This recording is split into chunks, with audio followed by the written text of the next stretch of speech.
हो, मला ते आता कळालंय.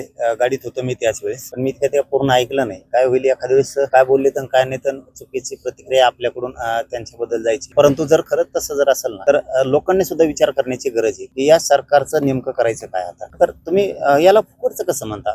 तुम्हाला फुकटचं दिलं त्याचं काय? तुमचं सरकार या जनतेनं, या शेतकऱ्यांनी फुकट दिलंय फायदा व्हावं म्हणून, आणि तुम्ही जर इतकं हिणून आणि अपमानास्पद शेतकऱ्यांना बोलणार असाल तर या सरकारबद्दल, म्हणजे तिघही असो, त्यांच्याबद्दलची भूमिका स्पष्टपणानं शेतकऱ्यांनी घेतली पाहिजे. आता मात्र आपल्याला जरी फुकट म्हणतात, किती दिवस खाता म्हणतायत, तुमची कर्जमाफी का करायची, तुम्हाला हप्ते फेडायला काय झालं, अशा जर अर्वाच्य शब्द म्हणून त्याला जर असे उच्चार करणार असले ना, आता शेतकऱ्यांनी त्यांचे पुरे लोक पाडले पाहिजे, सरकारचे लोक ठेवले नाही पाहिजे. हे काय होतं, आपल्याला इथे मग दया माया शेतकऱ्याला आपण जातो विसरू, आणि मग पुन्हा हे आपल्या काळजात बांधा. मग हे किती दिवस चालून देणार आहे बाबा? शेतकरी बांधवांची एक धास्ती निर्माण झाली पाहिजे. शेतकऱ्याला जो सरकार मधला माणूस बोल, सरकार बोल, ते सरकारचे लोक पाडून टाकायचे, म्हणजे शेतकऱ्यांचं एक ओलय तयार होईल, एक प्रतिष्ठा तयार होईल. हे बघा मायबाप शेतकऱ्यांना, आपली प्रतिष्ठा तयार करणं ही आपली जबाबदारी. सरकार आपल्याला हिणवणार आहे, आपल्याला अपमान करणार आहे, आपल्या वेदना जाणून घेणार नाही, त्यावेळेस ना त्याला पायाखाली तुडवायचं असतं. म्हणजे दुसऱ्या वेळेस अशी भीती जाती, यांच्या नको नादी लागायचं.